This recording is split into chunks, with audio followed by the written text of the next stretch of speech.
আসসালামু আলাইকুম, মালিহা হুসাইন স্বাগত জানাচ্ছি এনটিভির দেশের খবরে। নুরুল হক নূরের মাথায় সর্বোচ্চ পর্যায়ে আঘাত করা হয়েছে। তার অবস্থা শঙ্কামুক্ত নয় বলে জানিয়েছেন চিকিৎসক। নূরের চিকিৎসায় 6 সদস্যের মেডিকেল বোর্ড গঠন করা হয়েছে। সেনাবাহিনী নূরের উপর হামলা চালিয়েছে, এর দায় সেনাপ্রধান ও স্বরাষ্ট্র উপদেষ্টা এড়াতে পারে না বলে মন্তব্য করেছেন গণ অধিকার পরিষদ।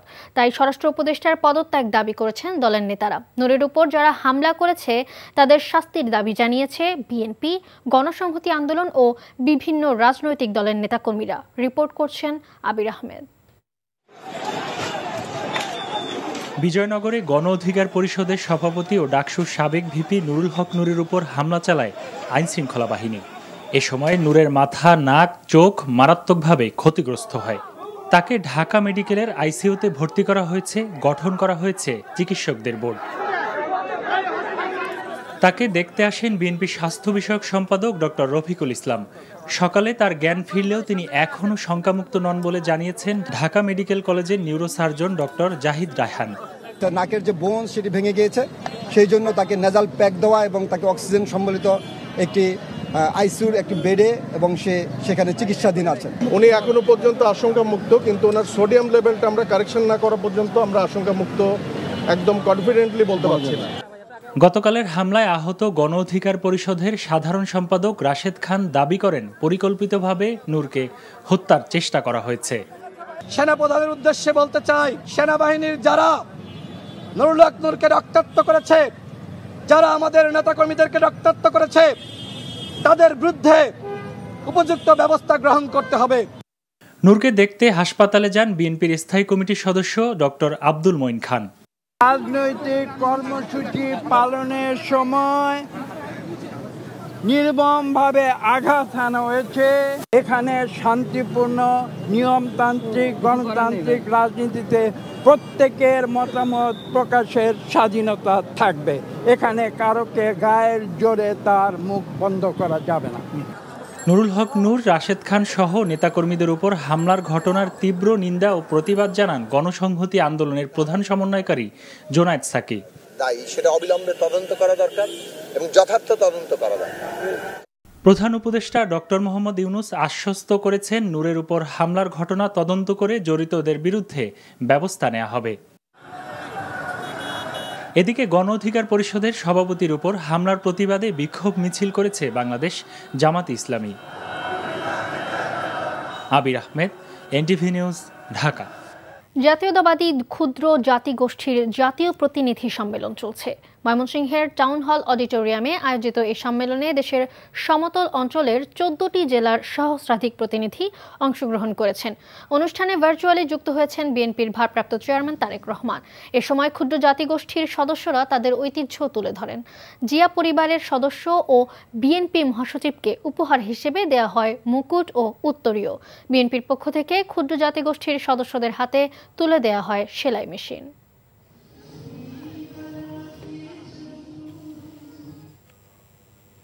এ বিষয়ে জানতে যাচ্ছি ময়মনসিংহে, সেখানে আছেন স্টাফ করেসপন্ডেন্ট ইফতেখার রেজা।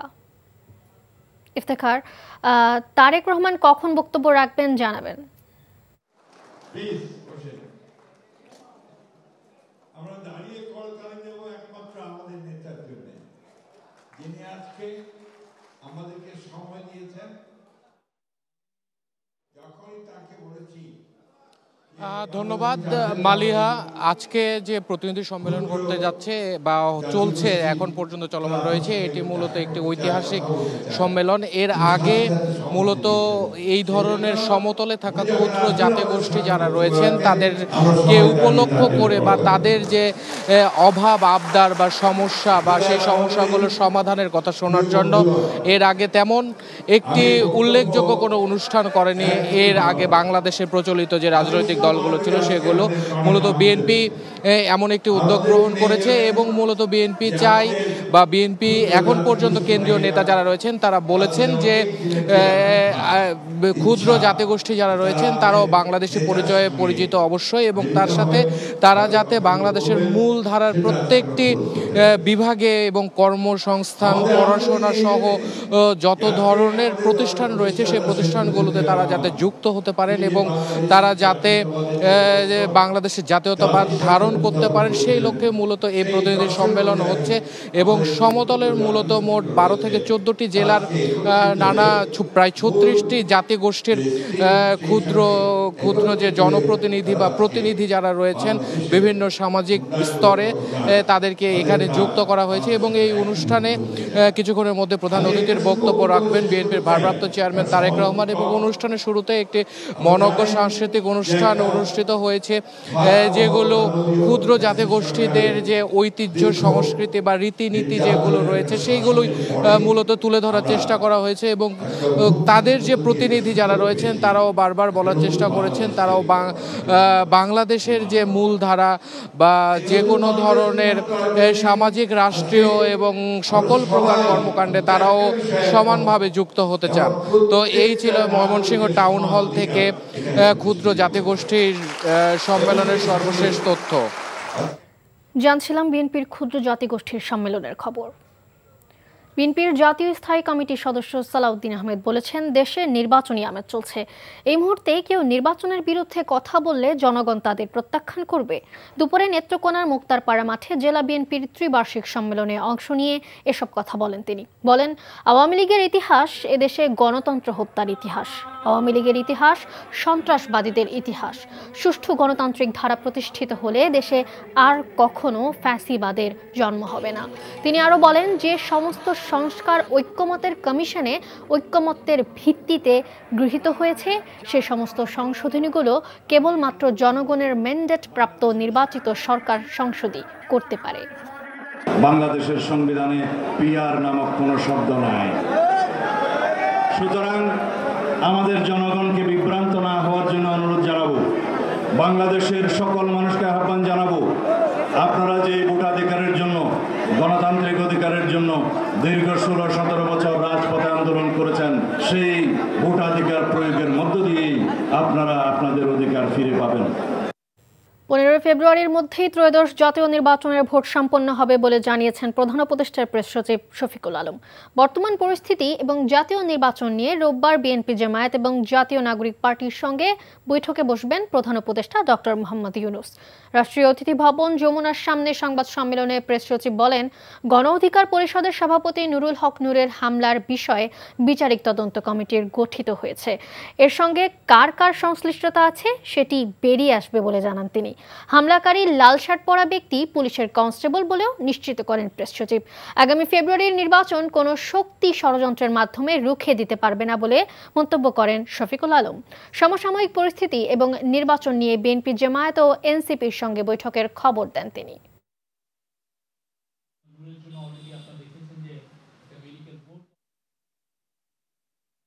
15 ফেব্রুয়ারির আগে, মানে রোজার আগে ইলেকশন হবে, ফেব্রুয়ারির প্রথমার্ধে এটা হবে। আর এই গভর্নমেন্ট এই যে ঘটনাটা কালকে যে ঘটলো সেই ঘটনাটার নিন্দা জানিয়েছে এবং এটার ইম্পার্শিয়াল যাতে প্রোব হয় সেই জন্য আপনারা দেখেছেন যে আমরা অলরেডি আজকে ডিসিশন হয়েছে যে একটা জুডিশিয়াল প্রোব হবে। বর্তমান পরিস্থিতি এবং ইলেকশন নিয়ে আলাপ আলোচনা হবে। আগামীকাল 3টার সময় বিএনপির সাথে মিটিং আছে, 4:30টায় জামাত এবং সন্ধ্যা 6টায় এনসিপি। জাতীয় পার্টি নিষিদ্ধের যে দাবি উঠেছে তা যাচাই বাছাই করে দেখা হচ্ছে বলে জানিয়েছেন অ্যাটর্নি জেনারেল মোহাম্মদ আসাদুজ্জামান।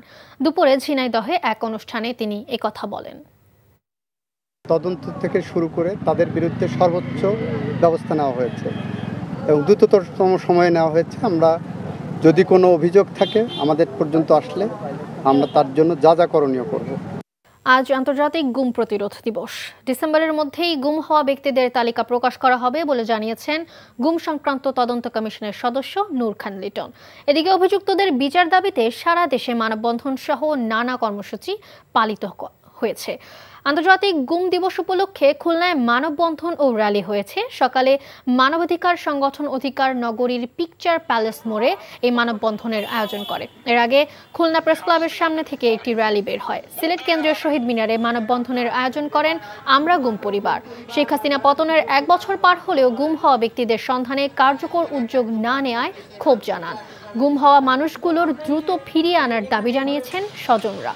রাজশাহী নগরীর সাহেববাজার 0 পয়েন্টে অনুষ্ঠিত মানববন্ধন থেকে বক্তারা এই কথা বলেন। ময়মনসিংহে গুম হওয়া ব্যক্তিদের স্মরণে নগরীর CK ঘোষ রোড থেকে র্যালি বের হয়। পরে প্রেস ক্লাবের সামনে মানববন্ধন অনুষ্ঠিত হয়। দর্শক, আমরা সরাসরি চলে যাচ্ছি তারেক জিয়ার লাইভে। সংগঠন সহ বিভিন্ন পর্যায়ে উপস্থিত নেতৃবৃন্দ, সম্মানিত আলোচকবৃন্দ, অনুষ্ঠানে উপস্থিত বিভিন্ন ক্ষুদ্র জাতিগোষ্ঠী প্রতিনিধি ভাই ও বোনেরা, আপনাদেরকে আন্তরিক শুভেচ্ছা জানাচ্ছি। আসসালামু আলাইকুম।